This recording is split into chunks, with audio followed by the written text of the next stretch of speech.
Kisah ini dimulai dengan seorang pria bernama Bang yang menikmati secangkir kopi di pagi hari sambil bersantai di rumahnya.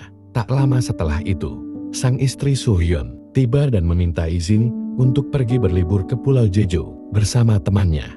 Soo-hyun juga memiliki satu permintaan tambahan, yaitu meminta Bang untuk menjaga anak temannya selama liburan tersebut. Meskipun awalnya Bang menolak, akhirnya ia setuju untuk memenuhi permintaan tersebut demi kebahagiaan istrinya. Pada siang harinya, Soo-hyun dan temannya Pik berangkat menuju bandara untuk memulai liburan mereka.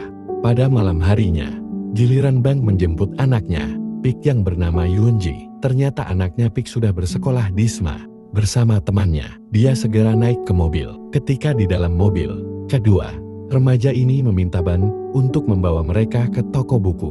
Bang pun menuruti permintaan mereka. Selama perjalanan, Yoonji juga meminta izin pada Bang untuk mengizinkannya menginap di rumah temannya. Permintaan Yoonji ini justru membuat Bang sangat senang, dan dia dengan senang hati memperbolehkannya. Tak lupa Bang memberi uang saku kepada Yoonji untuk jajan, dan Bang juga menyelipkan alat pelacak ke dompet Yoonji untuk berjaga-jaga. Lalu mereka pun berpisah. Bang segera pulang untuk istirahat. Singkat cerita, ketika menunjukkan satu pagi, Bang yang tertidur mendapat telepon dari Yoonji. Yoonji mengabarkan kalau dia sakit perut dan meminta untuk dijemput di sebuah restoran. Sampailah Bang di restoran yang dimaksud, dan dia pun kaget karena Yoonji tidak kelihatan sakit. Justru, Yoonji sedang berduaan dengan seorang remaja laki-laki. Di sini Bang mulai merasa kesal dengan perilaku Yoonji yang kurang beradab. Bahkan, Yoonji seketika itu malah menyuruh Bang untuk pulang saja. Setelah tiba di mobilnya, secara tidak sengaja, Bang melihat Yoonji bersiap-siap untuk berkendara bersama pacarnya menggunakan motor. Bang merasa penasaran dan memutuskan untuk membuntuti Yoonji melalui pelacak yang telah ditinggalkan di dompet Yoonji. Sebelumnya, setelah melakukan pengejaran, Bang tiba di lokasi ice skating. Di sana ternyata Yoonji dan temannya hanya merupakan korban rencana jahat dari pacarnya. Mereka hampir saja ditawarkan kepada mucikari untuk dijadikan wanita penghibur. Setelah menyaksikan situasi ini, Bang mendekati para berandalan tersebut dan terjadilah perkelahian. Tetapi karena lengah, Bang tertusuk oleh si mucikari. Tanpa merasakan rasa sakit, Bang pun memukul wajah si mucikari hingga membuatnya pingsan. Setelah peristiwa tadi malam, hubungan mereka menjadi akrab.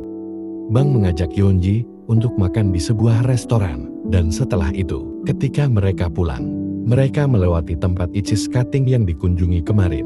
Jalanan sangat padat karena ada kasus pembantaian yang sedang ditangani oleh seorang detektif bernama Lee. Lee mencurigai mobil Bang dan akhirnya menghentikan mereka.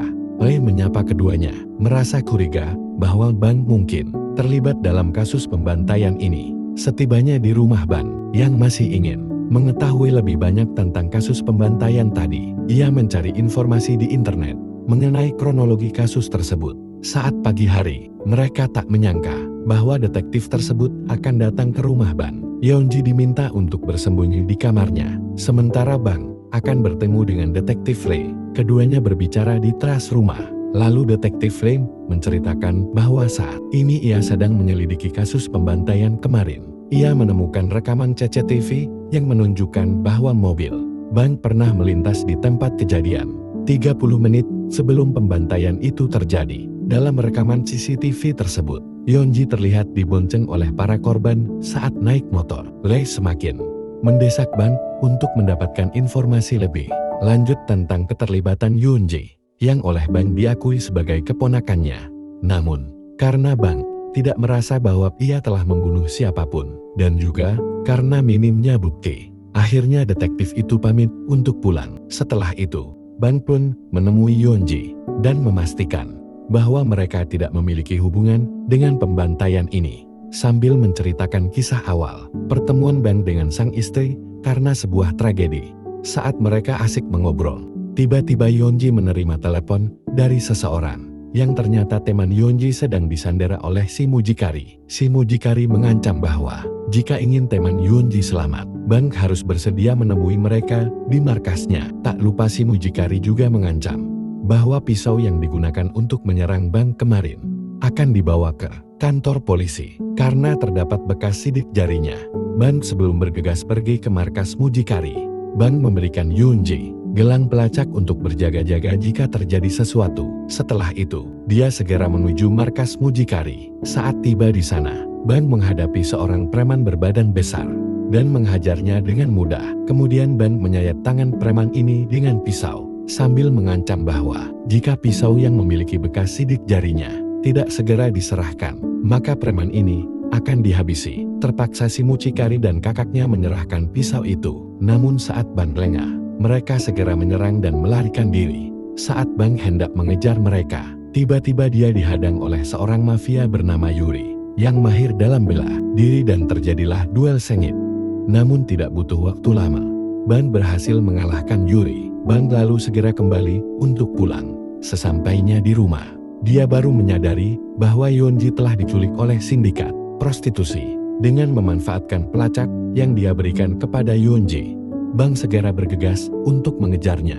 Bang berhasil mengalahkan para preman tersebut dengan sangat mudah dan berhasil menyelamatkan teman Yoonji yang hampir menjadi korban pemerkosaan. Tidak disangka, Bang melihat si mucikari yang mencoba melarikan diri dan dia pun berhasil menangkapnya. Lalu Bang menginterogasi si mucikari agar mengungkapkan keberadaan Yoonji, tetapi si mucikari menolak memberikan informasi dan malah mengejeknya. Tanpa ragu Bang menusukkan pisau ke paha si mucikari yang kesakitan dan ketakutan. Si mucikari akhirnya mengaku bahwa Yoonji berada di sebuah hotel bernama Don Telodet. Bang segera bergegas menuju hotel tersebut. Setelah pergi, polisi tiba di ruko tempat kejadian sebelumnya dan menemukan si mucikari telah tewas bersimbah darah. Ketika Bang mencapai hotel tersebut, dia disambut oleh puluhan preman bersenjata yang siap membunuhnya, dan duel berdarah pun terjadi. Setelah aksi berdarah, Bang berhasil menginterogasi 3 preman satu persatu, dan ketiganya akhirnya tewas karena tidak bersedia memberikan informasi tentang keberadaan Yoonji. Preman terakhir yang ketakutan akhirnya mengungkapkan bahwa hanya sang manajer hotel yang tahu tentang keberadaan Yoonji. Namun Yuri berhasil membunuh sang manajer dengan cara menjatuhkannya dari lantai atas hotel agar tidak membocorkan rencana mereka. Yuri yang masih memendam dendam karena kalah dalam duel tadi siang, berencana untuk membalas dendam kali ini. Sebelum duel, Yuri bersedia memberitahu bahwa Yoonji saat ini berada di pelabuhan Donghyan dan akan dikirim ke Rusia pada 8 pagi sebagai wanita penghibur, sebagai ungkapan terima kasih atas informasi yang telah diberikan oleh Yuri. Bang kemudian memenuhi permintaan Yuri untuk bertarung di sebuah ruangan di tingkat 5. Namun, karena waktu terbatas, Bang mengikat Yuri dengan tali dan melompat dari ruangan tersebut. Ketika Bang hendak bergegas ke pelabuhan Donghyan, dia dihadang oleh detektif Lee yang berniat menangkapnya. Namun ketika Lee lengah, situasinya berbalik dan pistolnya berhasil direbut oleh Bang. Bang kemudian memerintahkan Lee untuk masuk ke mobil untuk mengantarnya ke pelabuhan itu. Sesampainya di pelabuhan, Bang melihat Yoonji dari kejauhan yang disekap di dalam mobil. Dengan nekat, Bang menabrak mobilnya ke mobil para preman ini dan menghabisi mereka. Setelah itu, kakak dari mucikari itu datang kembali dan menabrakkan mobilnya ke arah Bang. Namun dengan sigap, dia berhasil menghindar dan membunuh kakak mucikari tersebut setelah berhasil menghabisi semua musuhnya.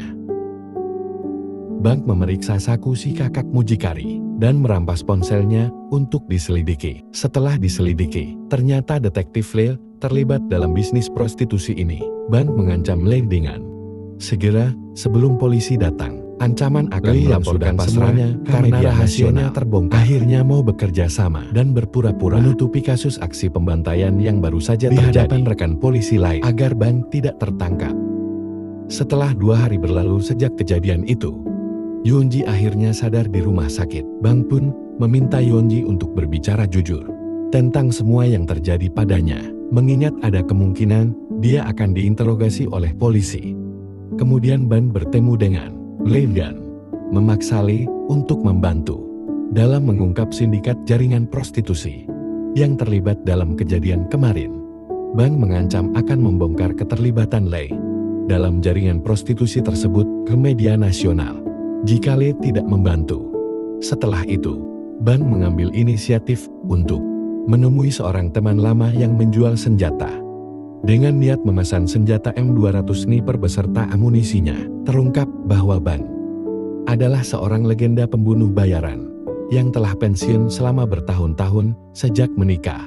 Dan ia kembali beraksi karena panggilan kemanusiaan. Suatu malam, ketika Bang sedang menjenguk Yeonji di rumah sakit, dia mendapatkan informasi terbaru dari Lee tentang salah satu anggota jaringan prostitusi, seorang pria bernama Park, yang merupakan tangan kanan mucikari dalam sindikat yang sama. Bang memutuskan untuk melacak Park dan menemukannya di sebuah bar untuk mendapatkan informasi lebih lanjut dengan cara yang singkat. Setelah menyiksa Park, Bang berhasil mengetahui bahwa dalang sebenarnya di balik penculikan Yeonji ke dalam jaringan prostitusi ini adalah seorang hakim agung Korea Selatan bernama Kim. Hakim ini terkenal karena kebal hukum. Dari penuturan Park, diketahui bahwa hakim ini akan mengadakan pesta esok lusa di sebuah hotel di tepi pantai. Esok harinya, Bang kembali bertemu dengan temannya untuk mengambil pesanan sniper M200 dan segera merakit senjata tersebut. Tidak lama kemudian, Yeonji menelepon dan memberitahu berita menyedihkan bahwa seorang teman Yeonji baru-baru ini bunuh diri karena depresi setelah menjadi korban penculikan kemarin. Disinilah tekad Bang semakin kuat untuk memberantas jaringan prostitusi tersebut. Kemudian menjelang malam, Lee menghubungi Bang dan memberikan informasi terbaru tentang identitas gadis Mai yang dititipkan padanya. Lee menjelaskan bahwa ibu Yunji bukanlah ibu kandungnya, karena ibu kandung Yeonji sebenarnya telah meninggal 3 tahun yang lalu dalam sebuah kecelakaan. Ada indikasi kuat bahwa Yeonji sengaja ditinggalkan oleh orang yang berpura-pura menjadi mendengar kabar yang memilukan ini. Ibunya untuk dijual ke dalam sindikat prostitusi. Bang akhirnya memutuskan untuk segera bergerak. Malam itu juga, dengan sniper M200 miliknya, Bang berhasil menghabisi anak buah Hakim Kim yang berjaga di pesta tersebut. Tak lama kemudian, Bang berhasil menerobos ke dalam hotel dan membungkam anak buah sang hakim satu persatu. Namun yang tidak terduga adalah ketika Yuri tiba-tiba menghadangnya, terungkap bahwa Yuri adalah tangan kanan si hakim. Dalam baku tembak ini, Bang malah dikhianati oleh Lee yang pura-pura membantunya, tetapi sebenarnya ikut berperan besar dalam bisnis prostitusi hakim. Mereka pun membawa Bang ke hadapan bos mereka, si hakim yang menyuruh Lee untuk membunuh Bang. Seolah-olah itu adalah kasus bunuh diri. Maka Bang dibawa ke sebuah ruang terpisah untuk dihabisi. Namun, dalam keadaan tersebut, Lee lengah dan justru menjadi korban keganasan Bang. Saat Bang selesai menghabisi Lee, tiba-tiba Yuri datang. Dan terjadilah duel ronde ketiga antara Bang dan Yuri. Cowok. Kali ini Bang tidak memberikan ampun sama sekali. Dia menghabisi Yuri dengan kejam dan mengakhiri pertarungan dengan tendangan yang memaksa Yuri jatuh dari tempat mereka bertarung. Setelah itu, Bang mendekati hakim yang baru saja selesai mandi. Dia terlihat ketakutan saat melihat Bang. Hakim berbicara bahwa dia hanyalah seorang korban dan menawarkan untuk bekerja sama agar Bang memaafkannya. Kemudian si hakim juga mengakui bahwa bisnis prostitusi yang dia kelola sebenarnya adalah IDE dari ibu angkat Yeonji yang sedang berlibur bersama istrinya di Pulau Jeju. Setelah mengetahui semua fakta mengejutkan ini, esok paginya, Bang akhirnya memutuskan untuk mengakhiri nyawa hakim. Bang segera berangkat ke Pulau Jeju untuk menjemput Sohyun, istrinya. Pik yang tahu bahwa rencananya telah terbongkar, berpura-pura berpamitan pada Sohyun dan mencoba untuk kabur ke luar negeri dengan mobilnya. Namun Bang sudah menunggu di jok belakang mobil, di mana dia dieksekusi. Kemudian Pik dibawa ke jalanan sapi. Setelah itu, Bang menemui istrinya di pantai dan menceritakan semuanya pada Sohyun, yang tidak tahu bahwa Pik adalah orang jahat. Kemudian Bang memohon pada Sohyun yang kini yatim piatu, untuk dijadikan anak mereka. Akhirnya film pun berakhir.